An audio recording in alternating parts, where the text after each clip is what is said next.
I took a team of only shiny Pokemon to Kitakami, even though the DLC dropped a month ago. No matter, the hectic college lifestyle shall not prevent me from creating more content. So our journey begins with a new face. Miss Breyer here informs me that I just won a raffle along with 3 very familiar faces to visit the land of Kitakami. Completely oblivious to the fact that I had to pay $30 just to get to this point. Anyways, we arrive at Kitakami and head to Masui Town, where we meet a sibling duo. Carmen, the tsundere, and her little brother Kieran, the Deku. They're both important to the story, but the caretaker, he is not important to the story. So Carmen battles me because she doesn't want outsiders in Masui Town, sparking a weird theme about this DLC that my friend caught, which gives me the perfect opportunity to introduce the team in all of its glory. Starting with Cutie, the random shiny Vespiquen. She's really here because I've never used a Vespiquen before, and the shiny Kombi I found just so happened to be female. Also, this was the second shiny I found, as well as the one that gave me this video idea. So, why not? She goes on the cart. Next up, I wanted some real firepower. A Pokemon that just hits real hard. That Pokemon is Flareon. Yeah, funny story. I'd gone to shiny Flareon, but I also wanted to use a ghost type. So my good friend John pointed me towards Skeledirge, since that fits the bill perfectly. So, that's the story of Requiem Skeledirge. Now it's time to get crazy. My next target was Starmobile, the Reverform. A Pokemon very familiar to all who played the Operation Starfall story in the main game. Now, finding the shiny wasn't the hard part. The hard part was not running into one of the dozens of Reverform in an outbreak, all of which are capable of moving at Mach 5 or something. Yes, I'm aware of what a sandwich in an outbreak does, but I haven't been to an outbreak where a Pokemon moves this fast! No joke, as soon as I got out of battle with one, another battle would instantly start since I don't have enough time to move because of how fast these guys are. But there was a payoff. I found not 1, not 2, but 3 shiny Reverform with 1 sandwich, and now my suffering felt worth it. So I just chose the first one I caught and left the other 2 in the box to rust. The next Pokemon on the list was Dondozo. I did not get Dondozo. Instead of finding the shiny Knot Dragon, I found Veluza. Don't even look surprised, of course that's the name of that. Doxbun, better known as Pretzel Dog, also joins the team because I didn't use it too long after it evolved. And apparently this is one of the most actively used Gen 9 Pokemon in competitive play. In the cart with you two. Finally, the heaviest hitter. The shiny that started this chain. The captain of this kinda slow moving team now that I'm looking back at it. If you guessed Applin, then congratulations, you remember that Diplin exists. But we haven't found the syrup yet, so for now, she just stays as Applin. Now, with that team recap out of the way, where were we? Oh right, Applin sweep. With that out of the way, it was time to start exploring. But a little voice in my ear demanded me to open a union circle. And what do you know? Join has the DLC as well! Starring roughly an hour of footage dedicated to exploring and Pokedex filling. Oh, also, the apple has drip now. So now with all that out of the way, the caretaker tasks the group to split into teams of 2 and take selfies in front of 3 signboards, each of which tell a bit of Kitakami folktale. So we snatch Deku here and scamper up to Loyalty Plaza and learn about the lore.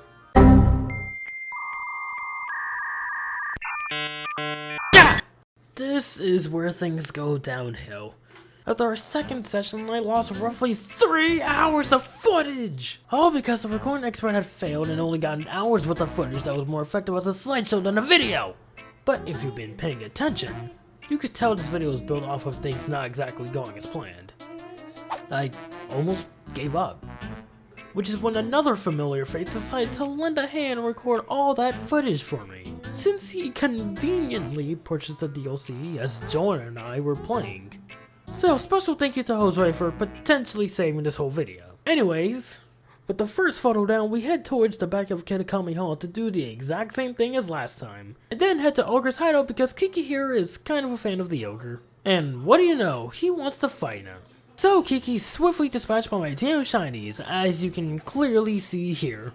We then go back to Masui to prepare for the Mass Festival where, surprise surprise, Carmen wants to fight too. So we destroyed her just as badly as TikTok trends tend to destroy faith in humanity. The festival itself doesn't have too much to offer aside from a new game mode, another opportunity to shatter Carmen's ego, and she's adorable! And she's gone now thanks to Josue. So, after piecing together that the green child wearing a mask was, in fact, the ogre told in the tales, we gave the mask to Carmen's grandfather, and now, it's story time. Okay, this little monologue isn't part of the script, but skip to this timestamp if you don't want to hear the story again, because I feel like everybody already knows it.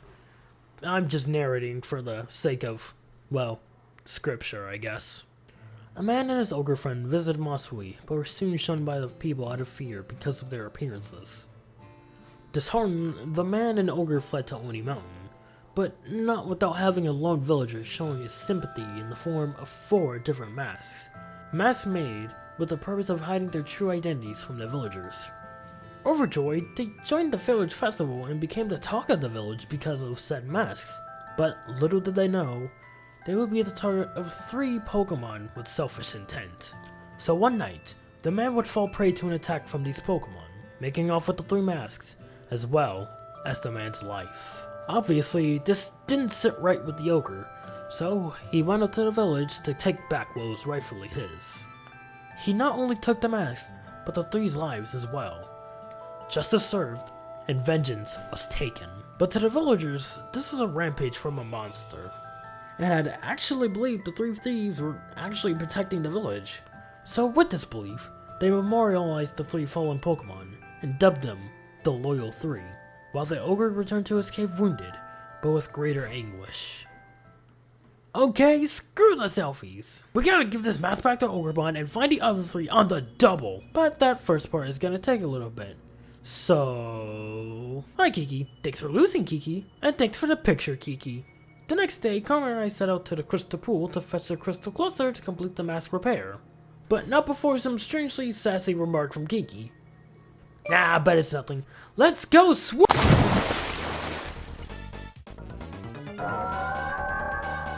Oh, come on! Alright, that wasn't too bad, since we had more Peko to just decimate that poor Milotic. But regardless, now we have the crystal cluster, so let's give it to Gramps so he can— Kiki stole the mask! What the fuck? Alright Kiki, this isn't funny. Hand over that mask or I swear on Arceus we're throwing hands. And Josue may or may not go on a date with her sister. Whoa, calm down buddy, I was kidding. About the latter half at least. We really need that mask back. Wait, how do you know about the— Unfortunately for Kiki, his own anger became his undoing, as once again, my golden syrup apple proved superior to his normal syrup apple, as you can clearly see with this footage. At least he's a good sport, for the most part. Now, let's get this mask back to Gramps before— You know, of course she threw it back from the dead. And now they're going to the village. Oh, and they have the remaining 3 masks again! Well, time to make sure the new graves are even deeper than the last ones. Carmen, Kiki, perfect timing. You get the other 2. Well, you could have tried at least. After playing detective for a little bit, it was finally time to track down the lousy 3. First up was Monkey Dory, because Joan's hatred felt especially strong in the moment. And, oh no. Too late to think. Let's just stand out Fulton and fly away for that sweet, sweet damage. Huh. Well, might as well make him roadkill. After taking down Monkey Dory and retrieving the Wellspring Mask, we headed back to Paradise Barrens to fight Okie Dokie. The very first turn, the dog uses Crunch against Requiem, dealing big damage and poisoning it, while Requiem does some good damage in its own right. Well, Morpeko was just kinda there to break his non-existent Focus Sash. To my surprise, Okie Dokie decided to use close combat on Morpeko, who actually has a Focus Sash, instead of going for the alligator that's on his last legs. So my Venusaur ended up having some value after all. But before going down, Morpeko used Thunder Wave, ensuring the dog was slower for the rest of the battle. And yes, Okie Dokie did spam close combat for the rest of the battle. So those weakened defenses combined with Requiem's ever-growing special attack were the ingredients needed to get the Cornerstone Mask. Fast forward, and now it's time for Pheasantipity to suffer the same fate as his friends. With my newfound knowledge of the trio's shared poison typing and the bird using Play Rough on Morpeko, I had the utmost confidence that this thing was also a fairy type, aka shouldn't be able to touch my Starmobile. So 2 shift gears, gunk shots, and a high horsepower were enough to claim the Heart Flame Mask. as well as an important message from Kiki to take Ogerpon back to Masui. And would you look at that?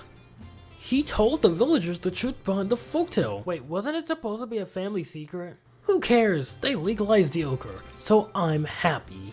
But unfortunately, the time had come to depart with our little green friend here.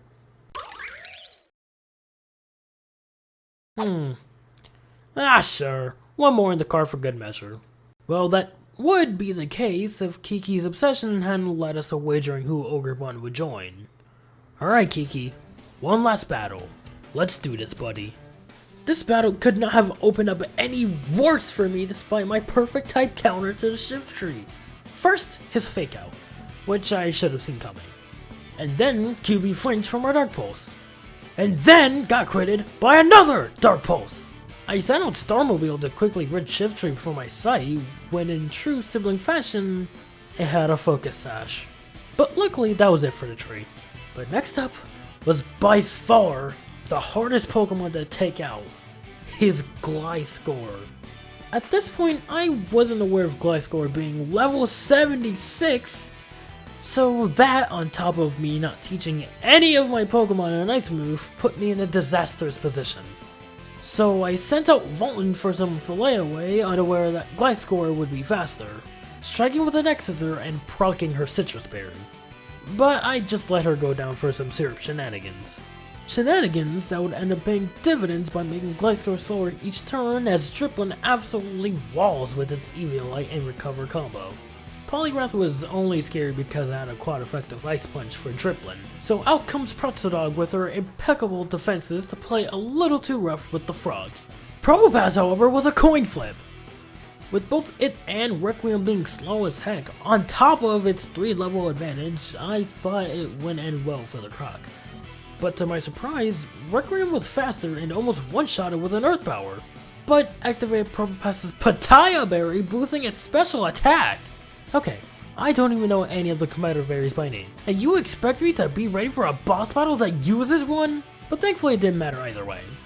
Yanmaga almost went down thanks to Starmobile's Gunk Shot, but barely survived. But this is the one Yanmaga in existence who didn't have Speed Boost, so look at that dog go! Kieran's last Pokemon was Dipplin, so I just decided to let Pretzodog do some damage and go down. And then use Requiem as a Meat Shield as I heal my own Dipplin, because the turn I sent out my Fire type, it started raining. First a Shift Tree who makes a living off of Mario Party, then a Gliscor up to 8 levels higher than the majority of my team. Now the game literally rains on my Pokemon's performance. Agony! The battle between Drip and Dipplin was a close one, but in the end, Dripplin stood tall as the only Pokemon remaining on either side, putting an end to the battle. Deeming me worthy enough to battle Ogerpon before I catch it? I started with Skeledirge because I expected it to only be Grass type going into battle, so that didn't end well.